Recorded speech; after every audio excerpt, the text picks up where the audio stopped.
नमस्कार दोस्तों स्वागत है आपका अपने YouTube चैनल पे। दोस्तों, जैसा कि पिछली वीडियो में हमने बताया था कि इस चैनल पर हम टेक्निकल से संबंधित चीज़ें देखेंगे, चाहे वो ITI फिटर थ्योरी की टेक्निकल चीज़ें देखेंगे। तो दोस्तों, उसी क्रम को आगे बढ़ाते हुए हम अपना आज से टॉपिक स्टार्ट करने वाले हैं, जिसका नाम है मेजरमेंट एंड मेजरिंग टूल्स। दोस्तों, मेजरमेंट एंड मेजरिंग टूल माने क्या? माप और मापी औजार। दोस्तों, इससे पहले तो सेफ्टी का चैप्टर होता है सबसे पहले, लेकिन हम सेफ्टी को बाद में पढ़ेंगे। पहले ये मेजरिंग टूल्स और मेजरमेंट वगैरह सब कुछ पढ़ लेते हैं, उसके बाद सेफ्टी, सुरक्षा और सावधानियाँ पढ़ेंगे। दोस्तों, मेजरमेंट एंड मेजरिंग टूल, दोस्तों इसकी ज़रूरत क्यों है? क्योंकि कोई भी हम काम करते हैं, चाहे वह अपने वर्कशॉप में काम करें या कहीं भी कार्य करें, तो दोस्तों कोई भी पार्ट बनाने के लिए हमको माप की आवश्यकता पड़ती है। बिना माप लिए, बिना मापे हम उस पार्ट को एक्यूरेट नहीं बना पाएंगे। जैसे हम कंपनी में काम करते हैं, तो कंपनी में भी पार्ट को बनाने के लिए एक माप की आवश्यकता होती है, तो उस माप के अनुसार हम बनाते हैं पार्ट। या जैसे मान लीजिए दर्जी कपड़ा सिलता है, तो वह भी हमारे बॉडी की माप लेता है, फिर उसी माप के अनुसार वह क्या कपड़ा सिलता है, माप जो है बनाता है कपड़े। उसी तरह से जब हम वर्कशॉप में काम करते हैं, तो वर्कशॉप में भी काम करने के लिए तरह तरह के पार्ट बनाने होते हैं, कंपोनेंट बनाने होते हैं। तो कंपोनेंट की क्या साइज़ है, क्या माप है, तो उन सबको हम माप लेते हैं। और माप लेने के लिए अनेक टूल की आवश्यकता पड़ती है, तरह तरह के टूलों की, तो वो सब मापी औजार होते हैं, मेजरिंग टूल होते हैं। तो देखिए, माप सबसे पहले कि माप क्या होता है, मेजरमेंट क्या होता है, वो देखेंगे। मेजरमेंट किसे कहते हैं? किसी भी कंपोनेंट या किसी भी वस्तु की लंबाई, चौड़ाई, मोटाई, ऊंचाई इत्यादि को जिस संख्या से दर्शाते हैं, उस संख्या के साथ साथ उसका यूनिट भी हम दर्शाते हैं, लगाते हैं, तो उस कंप्लीट को क्या कहते हैं? मेजरमेंट कहते हैं। मतलब यदि जैसे मान लीजिए कि ये मार्कर है, अगर ये मार्कर है, हम यदि इसकी पूछें कि भाई कितना लंबा है, इसकी माप क्या है, तो हम बता सकते हैं कि लगभग 6 इंच या 15 सेंटीमीटर इसकी माप होगी। मतलब कि हमने एक तो इसके साथ संख्या का प्रयोग किया, और दूसरा इसकी साइज़ को बताने के लिए इसमें क्या है, इसके यूनिट का भी प्रयोग किया। जैसे हमने क्या कहा कि यह मार्कर 15 सेंटीमीटर लंबा है, माने 15 उसकी संख्या हुई और सेंटीमीटर क्या हुआ, यूनिट हुआ। तो किसी भी वस्तु की माप को दर्शाने के लिए उसके संख्या के साथ साथ उसकी यूनिट को भी, यानी उसकी इकाई को भी हम दर्शाते हैं। संख्या और इकाई को मिला करके टोटल वह मेजरमेंट कहलाता है, माप कहलाता है।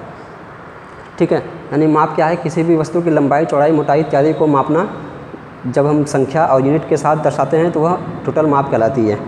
अब माप लेने के लिए, मेजरमेंट लेने के लिए तरह तरह के टूल होते हैं। हाँ, तरह तरह के टूल और तरह तरह की क्या है, जैसे यूनिट होती है।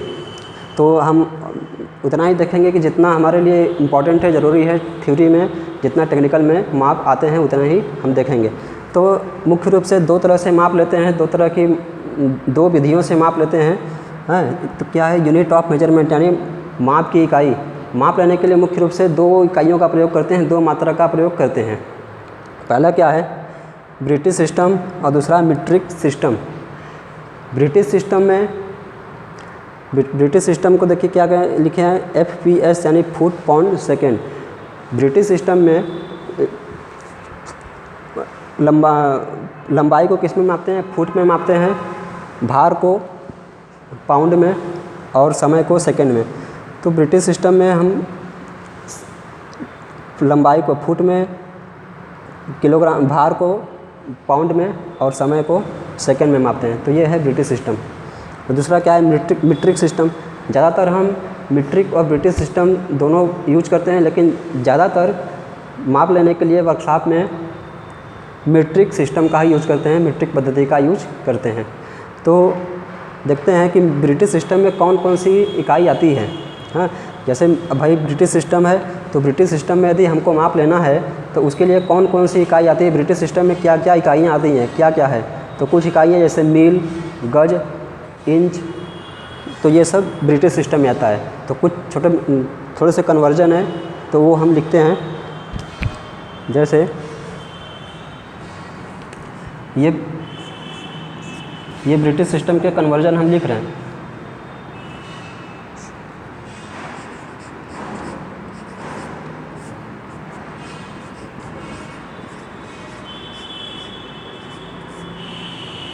दोस्तों ब्रिटिश सिस्टम में एक मील में 1760 गज होते हैं, एक मील में 1760 गज,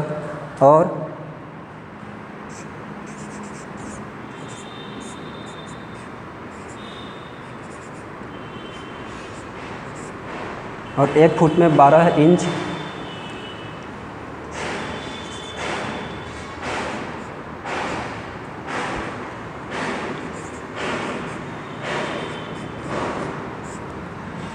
और 1 इंच को यदि हम 64 भागों में बांटते हैं तो 64 भाग, तो 1 इंच को हम 64 भाग में बांटते हैं, फिर उस 64 भाग का एक भाग का मान जो होता है, तो उस 64 में एक भाग का मान बराबर क्या होता है, उसको कहते हैं 1 चूल।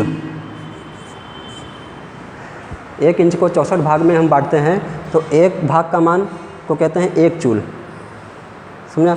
उसके बाद पुनः 1 इंच को हम 8 बराबर भागों में बांटते हैं तो एक भाग को हम क्या कहते हैं, 1 सूत कहते हैं। यदि हम 1 इंच को 64 भाग में बांटें तो एक भाग को 1 चूल, यदि 1 इंच को हम 8 भागों में बांटें तो एक भाग को 1 सूत कहते हैं। तो दोस्तों ये सब क्या है, मील, गज, इंच, सूत, चूल, ये सब ब्रिटिश सिस्टम की इकाई है।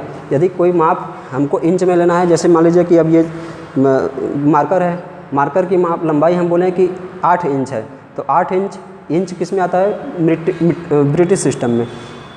अगर इंच में हम किसी वस्तु की माप लेते हैं तो वह ब्रिटिश सिस्टम में आता है। तो दोस्तों ये सब कुछ है जो इम्पॉर्टेंट है, ज़रूरी है। और भी चीज़ें होती हैं, ठीक है, बाकी जितना ज़रूरी हमारे लिए है उतना ही देखेंगे। जैसा कि हमने बताया कि ज़्यादातर हम ब्रिटिश सिस्टम यूज़ नहीं करते हैं, ज़्यादातर मीट्रिक सिस्टम यूज़ करते हैं माप लेने के लिए। तो मीट्रिक सिस्टम हम आगे देखेंगे। ब्रिटिश सिस्टम तो ये हो गया। अब देखते हैं आगे, आप इसको लिख सकते हैं। अब देखते हैं कि मीट्रिक सिस्टम में माप लेने के लिए कौन कौन से यूनिट आती हैं, कौन कौन से इकाइयों का प्रयोग करते हैं।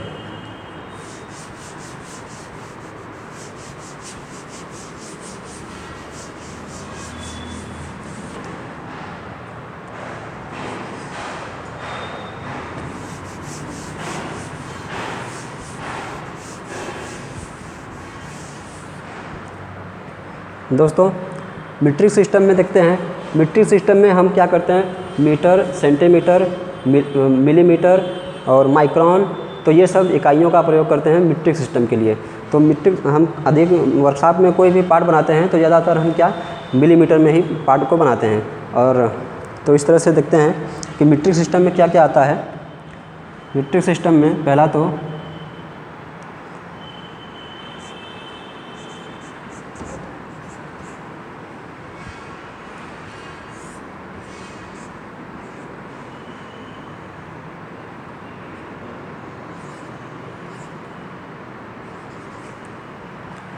एक मीटर बराबर 100 सेंटीमीटर,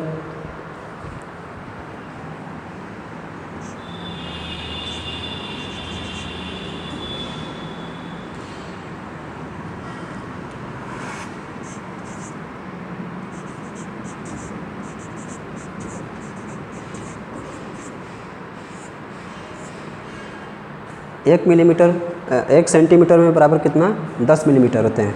और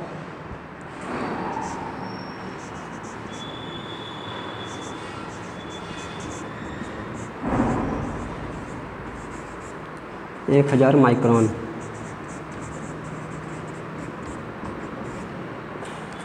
एक मिलीमीटर में 1000 माइक्रोन होते हैं। और यदि हम 1 माइक्रोन बोलें तो 1 माइक्रोन बराबर 1/1000 बराबर 0.001 कितना हो जाएगा ये मिलीमीटर। 1000 माइक्रोन बराबर 0.001 मिलीमीटर, या 1/1000 इसको डिवाइड करेंगे तो 0.001 मिलीमीटर आएगा। तो दोस्तों ये सब क्या है, मीट्रिक सिस्टम में माप लेने की पद्धति है। तो ज़्यादातर हम मिलीमीटर और सेंटीमीटर, मिलीमीटर और माइक्रोन माइक्रोन का प्रयोग तो जब CNC मशीनों से जब जॉब बनाते हैं तब उसमें माइक्रोन में यूज़ करते हैं, लेकिन हम ज़्यादातर वर्कशॉप में मिलीमीटर में जॉब बनाने के लिए प्रयोग करते हैं, मिलीमीटर की इकाई। तो दोस्तों ये सब कुछ यूनिट थी, इकाई थी मेजरमेंट का कि माप लेने के लिए कौन कौन सी इकाइयाँ ज़्यादातर प्रयोग करते हैं, ब्रिटिश सिस्टम और मीट्रिक सिस्टम। मीट्रिक सिस्टम में ये क्या लिखा है, CGS। मीट्रिक सिस्टम को CGS पद्धति कहते हैं, CGS प्रणाली भी कहते हैं, क्योंकि इसको लंबाई को सेंटीमीटर में मापते हैं, भार को ग्राम में और समय को सेकेंड में। तो इसको मीट्रिक सिस्टम को CGS पद्धति भी कहते हैं। तो इस प्रकार से है। आगे देखते हैं कि माप लेने के लिए कौन कौन सी पद्धति प्रयोग की जाती है, कितने प्रकार से माप लेते हैं। माप मुख्य रूप से 2 प्रकार से लेते हैं, प्रत्यक्ष और अप्रत्यक्ष, यानी डायरेक्ट मेजरिंग और indirect measurement. Direct measurement, indirect measurement, प्रत्यक्ष माप, अप्रत्यक्ष माप, ठीक है ना। 2 विधियों से माप लेते हैं, एक तो प्रत्यक्ष, एक अप्रत्यक्ष। तो प्रत्यक्ष और अप्रत्यक्ष माप क्या है वो सब देखेंगे।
दोस्तों माप मुख्य रूप से 2 विधियों से लिया जाता है, direct measurement, indirect measurement. Direct measurement को कहते हैं प्रत्यक्ष माप और इनडायरेक्ट मेजरमेंट को कहते हैं अप्रत्यक्ष माप।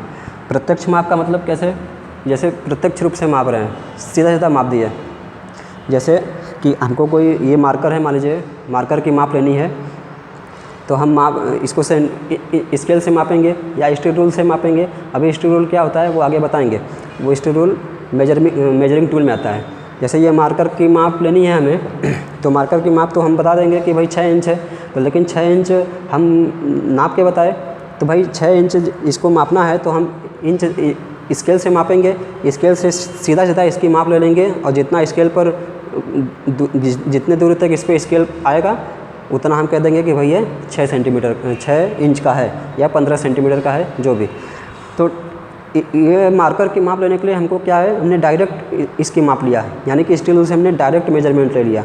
तो डायरेक्ट मेजरमेंट का मतलब क्या है कि किसी भी वस्तु की या किसी भी कंपोनेंट का माप लेने के लिए हम सीधे सीधे माप ले लेते हैं, डायरेक्ट माप ले लेते हैं। उस माप को उस टूल के साथ अन्य टूल की आवश्यकता नहीं पड़ती है, वह टूल अकेले वह पूरी माप ले सकता है। जैसे स्टील रूल क्या है, अकेले माप ले सकता है। स्टील रूल पर खाने बने होते हैं, यदि हमें इसका मार्कर का माप लेना हो तो स्टील रूल से हम माप ले सकते हैं। स्टील रूल से माप लेने के लिए अन्य टूलों की आवश्यकता नहीं पड़ती है। तो डायरेक्ट मेजरमेंट क्या है, प्रत्यक्ष माप क्या है कि वह माप जिसे माप लेने के लिए अन्य टूलों की आवश्यकता नहीं पड़ती है, अकेले वह टूल माप ले सकता है, प्रत्यक्ष मेजरमेंट कहलाता है। प्रत्यक्ष मेजरमेंट में भी कुछ टूल्स हैं, उनके नाम क्या है, जैसे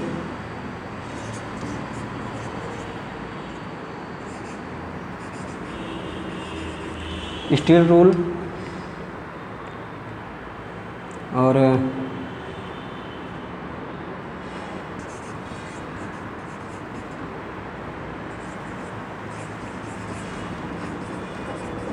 vernier caliper,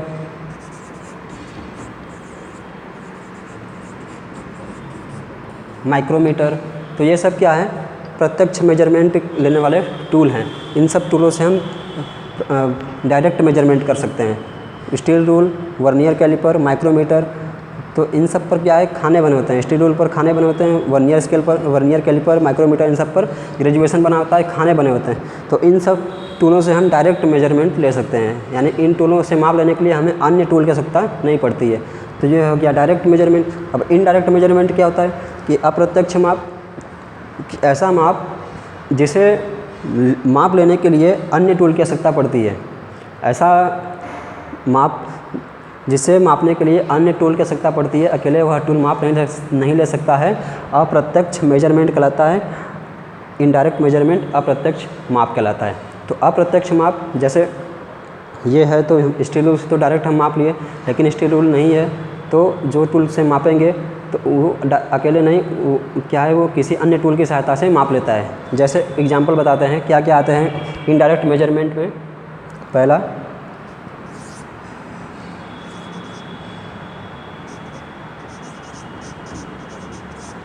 caliper.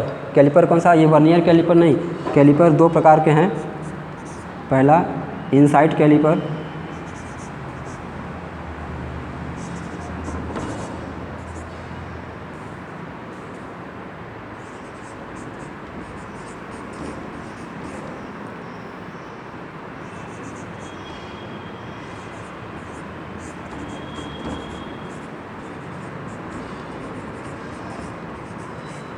Inside caliper, outside caliper.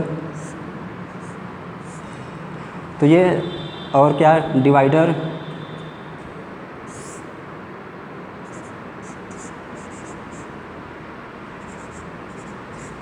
Divider. तो ये सब अप्रत्यक्ष मापी औजार हैं। इनसाइड कैलिपर, आउटसाइड कैलिपर से यदि माप लेना हो तो डायरेक्ट इस पर इन टूलों पर कोई ग्रेजुएशन खाने नहीं बने होते हैं। जैसे स्टील रूल पर इंच में, सेंटीमीटर में खाने बने होते हैं, तो इन टूलों पर कोई भी खाने बने नहीं होते हैं। तो इनसे माप लेने के लिए हमको क्या करना है कि माप लेते तो हैं, लेकिन फिर इसकी माप को हम स्टील रूल पर ट्रांसफ़र करते हैं, तब जाके हमें उस कंपोनेंट की एक्चुअल माप जो है ज्ञात होती है। ठीक है, तो ये सब हो गया।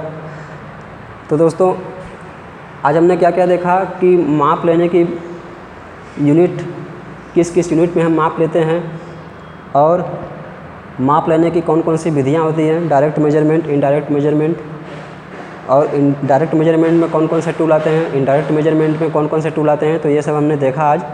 तो बाकी की चीज़ें हम अगले वीडियो में देखेंगे। इसी तरह से आप बने रहिए। धन्यवाद।